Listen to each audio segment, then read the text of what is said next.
যা বুঝতেছি তা কইরা কোনো লাভ নাই। গন্ডাছড়ার দিয়ে কিচ্ছুই তো নাই, এন কম সংখ্যক বাঙালি অনেক, যদি কেউ পারো কোনো লিডার টিডার থাও, সব দিকের বাঙালির একটু একত্র করো, যত দিক আমবাসা, উমরপুর, আগরতলা, উদয়পুর, সব দিকের বাঙালির একটু একত্র করো।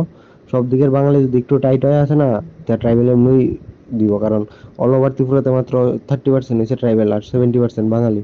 মন্ত্রী যন্ত্রী না কইরা আমরা আমরা নিজের আর আত্মীয় স্বজনের দ্বারা বা কোনোভাবে যদি সব বাঙালির একটু একত্র করতে পারি, তুই লইব। ট্রাইবেল কই যাইব? ট্রাইবেলের ফুলাফান্ডি কই যাইব? কই ইয়ে করবো? কই থাকতেছে বেশিরভাগ? এই বেটা আমরা আছি, আমরা সন্দেশ সবার থেকে আছি, আমি সফল। কি নাই বেটা, তোমরা বাইরেও সবাই, আমরা মানে 15-20 জন আছি আমরা, নাই কিতা। না, আমরা চৌকিদার পাড়া তো এখনো খুব মুসলিম পাড়া আর কি, মুসলিম পাড়া এখনো খুব ফারাক বার হয়েছে না।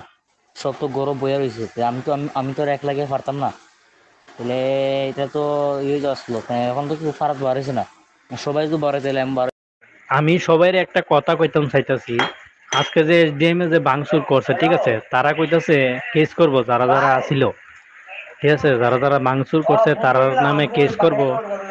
আমরার বাঙালিরা যখন বাড়িঘর ফুটছে পুলিশের সামনে, তখন যে তারা কোনো উদ্যোগ নিছে না, কেস করছে না, কেডা কেডা কিতা করছে এটা কোনো প্রমাণ নাই কইতাছে।